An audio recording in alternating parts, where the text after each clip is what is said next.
Advocate Ullas Babu, ഒപ്പം അദ്ദേഹം പറഞ്ഞ ഒരു കാര്യമുണ്ട്. അങ്ങേയറ്റം വിഷമത്തോടുകൂടി അദ്ദേഹം പറഞ്ഞ വാക്കുകൾ കൂടി ഇവിടെ നമ്മൾ ഉദ്ധരിച്ചു പോകേണ്ടതുണ്ട്.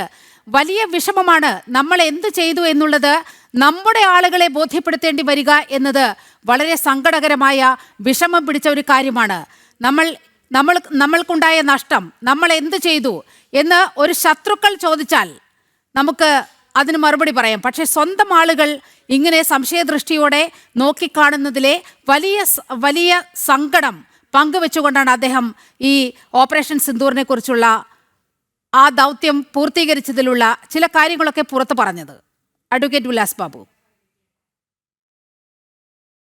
അല്ല നീലിമ, ഇത് സ്വാഭാവികമായിട്ടുള്ള കാര്യമല്ലേ? കാരണം ഒരു രാജ്യം ആ രാജ്യത്തിനെതിരായിട്ട് തീവ്രവാദ പ്രവർത്തനം നടത്തുകയും മറ്റൊരു രാജ്യം തീവ്രവാദ പ്രവർത്തനം നടത്തുകയും ആ തീവ്രവാദികളെ ഏറ്റവും കൂടുതൽ പാലൂട്ടി വളർത്തിയ രാജ്യത്തിനെതിരെ നമ്മുടെ സ്വന്തം രാജ്യം കൃത്യമായിട്ട് ടാർഗറ്റ് ചെയ്തുകൊണ്ട് ഡോക്ടർ മോഹൻ വർഗീസ് സാർ പറഞ്ഞ പോലെ നമ്മൾ അവിടുത്തെ സൈനികരെയോ അവിടുത്തെ പൊതുസമൂഹത്തിനെയോ അല്ലെങ്കിൽ ആ രാജ്യത്തിനെയോ അല്ല, പകരം ആ രാജ്യം നട്ടു വളർത്തുന്ന തീവ്രവാദ സംസ്കാരത്തെയും ആ തീവ്രവാദ സമൂഹത്തെയും ആ തീവ്രവാദ ക്യാമ്പുകളെയുമാണ് കൃത്യമായി ആക്രമിച്ചത്.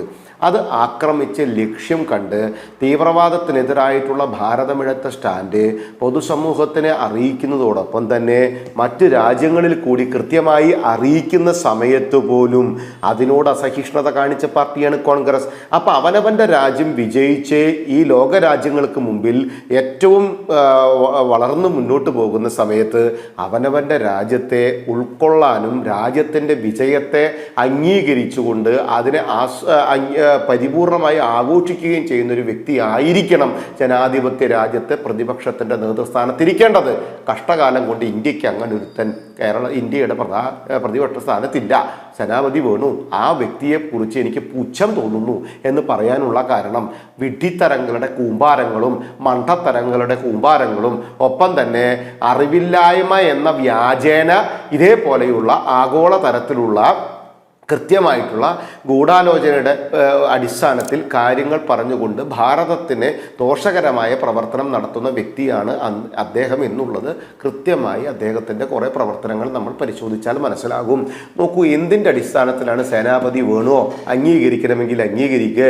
2019 മരിച്ച അരുൺ ജെയ്റ്റ്ലി 2020 നടന്ന കർഷക സമരത്തിൽ ഈ രാഹുൽ എന്ന് പറയപ്പെടുന്ന ഈ വ്യക്തിയെ ഭീഷണിപ്പെടുത്തി എന്ന് പറഞ്ഞ ശവക്കണറ കുത്തി തുറന്നു വന്ന് രാഹുൽ മോനോട് പറഞ്ഞോ ജെയ്റ്റ്ലി അന്നെ ഞാൻ പരലോകത്തേക്ക് കൊണ്ടുവന്ന്?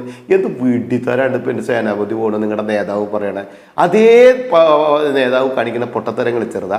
നിങ്ങൾ ഗോവ മുഖ്യമന്ത്രിയായിരുന്ന ഗോവ MP ആയിരുന്ന ഭാരതത്തിൻ്റെ പ്രതിരോധ മന്ത്രിയായിരുന്ന ബഹുമാനായിട്ടുള്ള പരീക്കർ അസുഖബാധിതനായി ആശുപത്രിയിൽ കിടക്കുന്ന സമയത്ത് അദ്ദേഹത്തിനെ പോയി കണ്ട്, അത് സ്വാഭാവികമായിട്ട് രാഷ്ട്രീയ നേതാവ് പോയി കാണുന്ന പോലെ കണ്ട് പുറത്ത് വന്ന് ജനങ്ങളോട് നുണ പറഞ്ഞവനല്ലേ രാഹുൽ.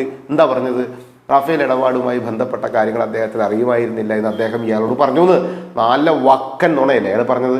അത് കഴിഞ്ഞ് മൂക്കിൽ ട്യൂബും വെച്ച് ആ പാവപ്പെട്ട വ്യക്തിക്ക് പാർലമെന്റിൽ വന്ന് ഈ അസുഖ സമയത്ത് പോലും പറയേണ്ടി വന്നില്ലേ ഈ നുണപ്രചരണം നടത്തിയതാണെന്ന് അദ്ദേഹം എഴുത്തെഴുതി അയക്കേണ്ടി വന്നില്ലേ? ഇതേപോലെയുള്ള അനാവശ്യം പ്രതികരിക്കരുതെന്ന് ആരാ പറയുന്നേ? ഈ രാജ്യത്തിൻ്റെ പ്രതിപക്ഷ നേതാവ് തല കുനിക്കുന്നില്ലേ സേനാപതി വേണു? ഇതേപോലെയുള്ള വിദ്യാസുരന്മാരെ പ്രതിപക്ഷത്തിൻ്റെ നേതാവായിരുന്നിട്ട് ഞങ്ങളങ്ങ് സഹിച്ചോളണം അയാളുടെ മണ്ടത്തരങ്ങളും വിഡ്ഢിത്തരങ്ങളും അയാളുടെ പൊട്ടത്തരങ്ങളും എന്ന് പറഞ്ഞാൽ അതെങ്ങനെയാണ് ഭാരതത്തിൻ്റെ ജനങ്ങൾ അംഗീകരിക്കുക? സേനാപതി വേണു സത്യസന്ധമായിട്ട് ഈ ക്യാമറ ഓഫ് ചെയ്ത് ചിന്തിച്ചാൽ അങ്ങും ഇത് അംഗീകരിക്കില്ല. സൈനികനായിട്ടുള്ള അങ്ങയുടെ ഒരു ചോദ്യം മണ്ടത്തരമായി പോയി. അങ്ങ് എന്താ ചോദിച്ചത്? യുദ്ധം അങ്ങോട്ട് കുറച്ച് ദിവസം അങ്ങോട്ട് നീട്ടായിരുന്നില്ലേ? എന്നിട്ട് പാകിസ്ഥാൻ മൊത്തം അങ്ങോട്ട് എടുക്കായിരുന്നില്ലേ? സൈനികനായ അങ്ങനെ ഒരു ചോദ്യം ചോദിച്ചതിൽ അങ്ങയുടെ അറിവ് കുറവെന്ന് ഞാൻ പറയില്ല. ഒരു ചർച്ചയിൽ വിജയിക്കാൻ വേണ്ടിയിട്ട് അങ്ങ് പറഞ്ഞതാണെന്ന് മനസ്സിലാക്കണം. ഓപ്പറേഷൻ സിന്ദൂർ എന്ന് പറയപ്പെടുന്ന നടപടി ഭാരത സർക്കാർ എടുത്തുകൊണ്ട് മുന്നോട്ട് പോയി പാകിസ്ഥാൻ എന്ന് പറയപ്പെടുന്ന ശത്രു രാജ്യത്തെ, അവർ വളർത്തുന്ന തീവ്രവാദത്തെ അവർ ഓരോ സ്റ്റെപ്പായിട്ട് നമ്മൾ കൈകാര്യം ചെയ്ത് കൃത്യമായി മാർക്ക് ചെയ്ത് കാര്യങ്ങൾ ചെയ്തു പോയ സമയത്ത് ഒരു സൈനികൻ എന്ന രീതിയിൽ സേനാപതി വേണു നമ്മുടെ സർക്കാർ ചെയ്ത പ്രവൃത്തി കൃത്യമാണെന്ന് പറയാൻ നിങ്ങൾക്ക് എന്തേ പറ്റാത്തത്? എന്താ റോബർട്ട് വദ്ര എന്ന് പറയപ്പെടുന്ന നിങ്ങളുടെ ആ വിദ്യാസുരനായിട്ടുള്ള പ്രതിപക്ഷ നേതാവിൻ്റെ പെങ്ങളുടെ ഭർത്താവ് എന്ന് പറഞ്ഞാൽ ഈ വയനാട് MP യുടെ ഭർത്താവ് ഈ തെമ്മാടിത്തരം പറഞ്ഞ സമയത്ത് ഓപ്പറേഷൻ സിന്ദൂർ നടക്കുന്ന സമയത്തും പെഹൽഗാമിൽ നടന്നിട്ടുള്ള വിഷയവുമായി ബന്ധപ്പെട്ടും അദ്ദേഹം പറഞ്ഞ സമയത്ത് അങ്ങ് എന്താ അതിനെ തള്ളി പറയാഞ്ഞ്? കർണാടകയിലെ മന്ത്രി അനാവശ്യം പറഞ്ഞ സമയത്ത്, മരിച്ച ആ വ്യക്തിയുടെ കുടുംബത്തെ അനാവശ്യം പറഞ്ഞ സമയത്ത് എന്താ അങ്ങയുടെ നാവ് പൊന്തിയില്ല? ഈ കോൺഗ്രസിൻ്റെ ട്വിറ്റർ ഹാൻഡിൽ അടക്കമുള്ള സ്ഥലങ്ങളിൽ ഇനി ഇതേപോലെയുള്ള കാര്യങ്ങൾ പ്രചരിപ്പിക്കരുതെന്ന് നിങ്ങളുടെ ദേശീയ ജനറൽ സെക്രട്ടറി വേണുഗോപാലിന് പറയേണ്ടി വന്നത്, സർക്കുലർ ഇറക്കേണ്ടി വന്നത് കൊള്ളരുതായ്മ അവനവൻ്റെ സ്വന്തം പാർട്ടിയുടെ ആളുകൾ കാണിച്ചുകൊണ്ടല്ലേ? കോൺഗ്രസിൻ്റെ എന്തിനായിരുന്നു ഭാരതം അതുപോലെയുള്ള പ്രതിസന്ധിയെ കൈകാര്യം ചെയ്തുകൊണ്ട് കൃത്യമായി തിരിച്ചടിക്കുന്ന സമയത്ത് ഇതേപോലെയുള്ള മോശത്തരം നിങ്ങൾ കാണിച്ചത്? എന്നിട്ട് നിങ്ങളിവിടെ വന്നിരുന്ന് പറയാം നിങ്ങളുടെ പാരമ്പര്യം.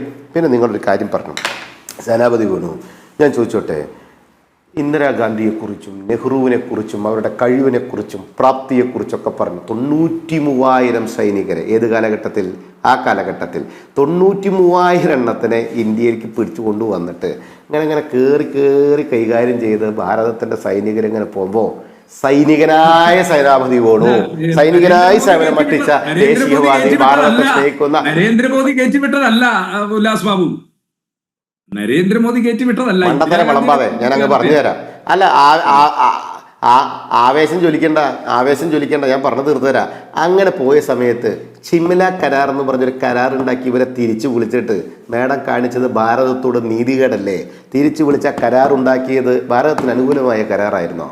നമുക്ക് വേണമെങ്കിൽ അതിനെക്കുറിച്ച് നാളെ ചർച്ച ചെയ്യാം. നിങ്ങൾ 1.5 മണിക്കൂർ നേരം ഓടും സേനാപതി വേണോ നിങ്ങളുടെ ഇന്ദിരാഗാന്ധി ഈ രാജ്യത്തിനോട് കാണിച്ച നീതികേട് കണ്ടു കഴിഞ്ഞാൽ? ഒപ്പിട്ട് കൊടുത്തതേ തനി വേഷം കേട്ട, ബാക്കിയുള്ള കാര്യങ്ങൾ അതിൻ്റെ പിന്നാമ്പുറങ്ങളും ഞാൻ ഈ മാധ്യമത്തിന് മുമ്പിൽ ഇരുന്ന് ചർച്ച ചെയ്യുന്നില്ല.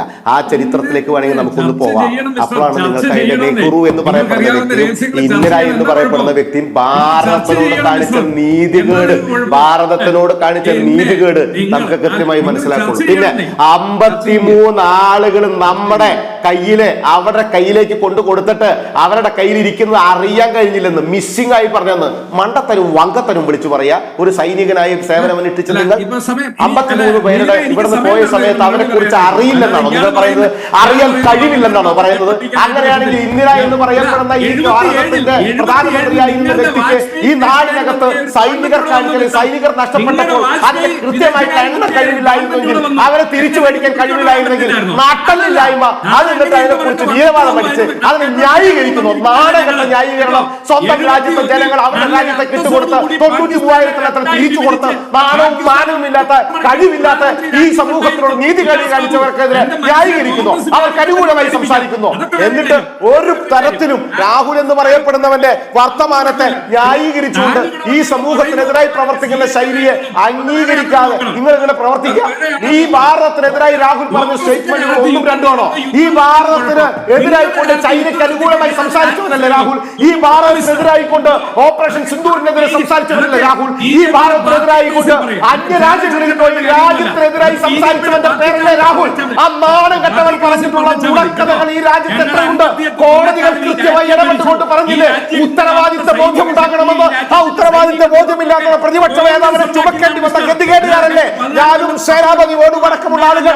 കോൺഗ്രസ് പാർട്ടിയിലാണെന്ന് പറഞ്ഞുകൊണ്ട് സകലവിധ വൃത്തികേടുകളും നുണപ്രചരണങ്ങളും കള്ളക്കടത്തരങ്ങളും പറഞ്ഞുകൊണ്ട് അത് ഈ രാജ്യത്തെ ജനങ്ങളെ അൺട്രസ്റ്റ് ക്രിയേറ്റ് ചെയ്തുകൊണ്ട് ഭാരതത്തിലെ ജനങ്ങൾക്ക് ഭാരതീയ ജനതാ പാർട്ടിയോടുള്ള പരിപൂർണമായ വിശ്വാസത്തിന്റെ അടിസ്ഥാനത്തിൽ 3ാം തവണയും സർക്കാരുമായി മുന്നോട്ട് വന്നപ്പോൾ അതിനെ അംഗീകരിക്കാൻ സാധിക്കാതെ, അതിനെ ബഹുമാനിക്കാൻ സാധിക്കാതെ പ്രതിപക്ഷത്തിരിക്കേണ്ട ഫ്രസ്ട്രേഷൻ രാഹുൽ എന്ന് പറയപ്പെടുന്നവർ തീർക്കുന്നത് ജനങ്ങളോട് അനാവശ്യം പറഞ്ഞിട്ടാകരുത് സേനാപതി വേണു. ജനങ്ങളുടെ പ്രയാസങ്ങളും പ്രശ്നങ്ങളും പ്രതിസന്ധികളും പരിഹരിക്കാൻ പ്രതിപക്ഷത്തിരിക്കുന്ന ഉത്തരവാദിത്തപ്പെട്ടവൻ അതിന് കൃത്യമായി ഇടപെടണം. ആ ഇടപെടാൻ പ്രാപ്തിയില്ലാത്തവരായതുകൊണ്ട്, കഴിവില്ലാത്തവരായതുകൊണ്ട്, വിവരമില്ലാത്തവരായതുകൊണ്ട്, മണ്ടരായതുകൊണ്ട് നിങ്ങളേറ്റ് കൊണ്ട് നടന്നോ? അത് ഭാരതത്തിലെ ജനങ്ങളേറ്റ് കൊണ്ട് നടക്കണമെന്ന് പറഞ്ഞാൽ സേനാപതി വേണു അത് നിങ്ങളുടെ പാർട്ടി ഓഫീസിൽ പറഞ്ഞാൽ മതി. അതുകൊണ്ട് ഞങ്ങളോട് പറയണ്ട കേട്ടോ. രാഹുൽ എന്ന് പറയപ്പെടുന്ന വിടുവായിത്തരം മാത്രം വിളിച്ചു പറയുന്ന നാണം കെട്ടവനെ ചുമക്കേണ്ട ഗതികേടൊന്നും ഭാരതത്തിലെ പ്രബുദ്ധരായിട്ടുള്ള ജനങ്ങൾക്കില്ല സേനാപതി വേണു. അത് നിങ്ങൾ മനസ്സിലാക്കിക്കോ. സൈനികനാണ് അത്ര സൈനികൻ. എന്നിട്ട് സൈനികം വന്നിരുന്ന് വങ്കത്തരം പറയാ, സൈനികം വന്നിരുന്നിട്ട് വിഡ്ഢിത്തരം പറയാ, സൈനികം വന്നിരുന്ന് സ്വന്തം സൈനികം പ്രവർത്തി ചെയ്ത് 53 എണ്ണത്തിന് രാജ്യം അങ്ങോട്ട് കൊടുക്കാൻ അങ്ങോട്ട് 93,000 കൊടുത്തപ്പോ 53 എണ്ണത്തിന് തിരിച്ചു കൊണ്ടുവരാൻ പ്രാപ്തിയില്ലാത്ത ഇന്ദിരയെ കുറിച്ച് നിങ്ങൾ ന്യായീകരിക്കുക. ഷിംല കരാർ ഒപ്പിട്ടതിന്റെ ചരിത്രം ഒന്ന് പഠിച്ചു നോക്കിയാൽ സേനാപതി വേണോ മുണ്ട് തലയിലിട്ട് ഓടേണ്ടി വരും താങ്കളും കോൺഗ്രസ് പാർട്ടിയും. ചരിത്രം പറയിപ്പിക്കട്ടെ എന്നെ കൊണ്ട് നിങ്ങൾ കേട്ടോ. ഈ രാജ്യത്തിന്റെ എല്ലാ സ്ഥലങ്ങളും കൊണ്ട് കൊടുത്തിട്ട് എല്ലാ സ്ഥലങ്ങളുടെ ഓരോ വിഹിതം കൊണ്ട് കൊടുത്തിട്ട് നാണമില്ലാത്ത തിരിച്ചു പോകുന്ന പാർട്ടിയുടെ പേരാണ് കോൺഗ്രസ് എന്ന് പറഞ്ഞിട്ട് ആ നാണമില്ലാത്ത പാർട്ടിയുടെ കോൺഗ്രസിനെ ന്യായീകരിക്കുന്ന വ്യക്തിയുടെ പേരാണ് സൈനാപതി വേണു എന്ന് പറഞ്ഞിട്ട് പൊട്ടനായ രാഹുലിനെയും വിഡ്ഢിയായ രാഹുലിനെയും മണ്ടനായ രാഹുലിനെയും വിടുവായിത്തരം പറയുന്ന രാഹുലിനെയും ന്യായീകരിക്കുന്ന മണ്ടനായി മാറുന്ന സേനാപതി വേണു എന്ന് പറയപ്പെടുന്ന പൂർവ്വ സൈനികൻ എന്ന് മാത്രമാണ് ഇതിലൂടെ എനിക്ക് പറയാനുള്ള അപേക്ഷ. നിലവിലെ ഇതേപോലെയുള്ള വിദ്യാസുരന്മാർ പറയുന്ന പോലെയുള്ള വർത്തമാനങ്ങൾ പറയുന്ന ആളുകൾ പറയുമ്പോൾ ഞങ്ങൾ കിടന്നിടേണ്ടി വരും കേട്ടോ.